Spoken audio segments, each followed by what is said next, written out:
Hey, my name is Shlump, and if you saw my video a few weeks ago about 2019 Modern Warfare on PS5, you'd know that the game doesn't work at all on PS5. Well, it's actually in the title and thumbnail of the video, so you didn't have to watch it to find that out, but whatever. I got the game to work shortly after I made that video, and I wanted to make a video announcing that I found a way to play it on PS5, but I thought it would be best to test the game for a few weeks to make sure it doesn't become unplayable again, like it did in February after a month of playing it. And not to my surprise, the game stopped working after a big update that came out for it. This update not only made it unplayable and broken on PS5 once more, but also caused major issues on PS4 and Xbox One. If you go to the Modern Warfare subreddit, it's full of people saying they can't get the game to start at all after the recent update. On a bunch of different platforms, it's pretty clear that the COD developers don't care at all, and this is probably a good thing for them, because it encourages you to get into Cold War instead. But nothing they do will ever get me to play that piece of trash game Cold War, so I went looking for other first-person shooters to fill the 2019 Modern Warfare-shaped hole in my heart. I've decided that Modern Warfare Remastered is the next best thing, as it's a pretty similar game to 2019 Modern Warfare, obviously. I've decided to make a video about how this game runs on PS5, because I know there are many of you out there that also can't get 2019 Modern Warfare running on your platform of choice, and so I'm recommending this game to you as a temporary alternative. Okay, let's get into it. Real quick, on base PS4, Modern Warfare Remastered runs at 1080p, which is to be expected, and generally runs pretty good. Drops in frame rate are rare, and the overall experience is quite nice. Even split screen runs good enough.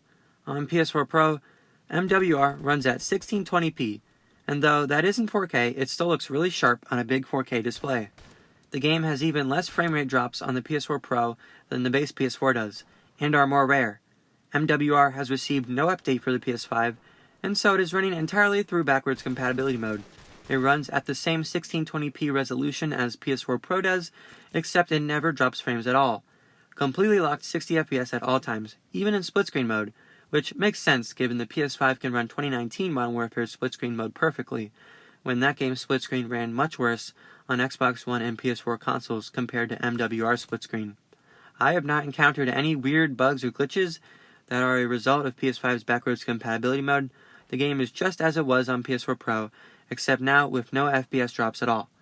Loading is fast, slightly improved over the PS4 Pro's times, and keep in mind that backwards compatibility mode does not use all of the PS5's new power, especially its ultra-fast SSD.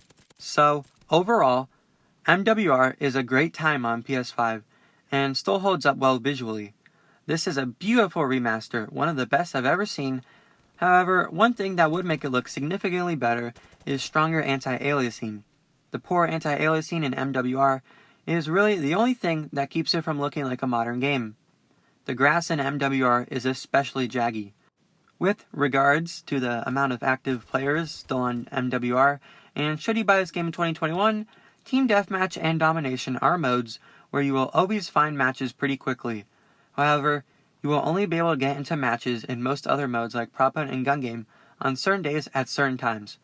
So while I wouldn't recommend buying MWR nowadays, if you already have it, which a lot of people do since it was a free game on PS Plus a while ago, it's still a really fun time and offers a refreshing break from all the modern shooters of today. If you're watching this video and you have the game, please give it a try, mainly because it would be great to have more players on the servers, so I can get into matches of Prop Hunt more often. Please fill the Prop Hunt servers, I love that mode so much. Also, this month's PS Plus and PS Now games have come out, and I've tested 2 of them. However, I don't think I can give them their own videos, so I'll just add them onto this video as a bonus.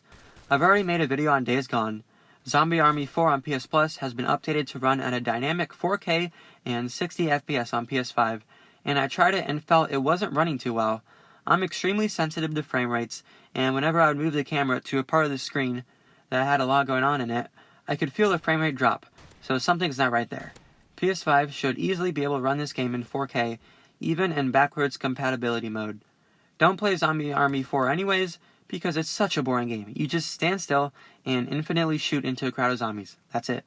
I also tried The Long Dark on PS Now, and the game hasn't received an update for PS5, which it really should because it runs at 30 FPS, and doesn't feel too good to play at all, especially since it's an open-world survival game. The game's graphics are super minimal, and so I don't see why this game wouldn't be able to run at 60 FPS, even on base PS4. Well, that's all from me today. I hope you enjoyed the video. If you did, please leave a like and subscribe for more PS5 backwards compatibility videos, and I'll see you in the next video. Thanks for watching.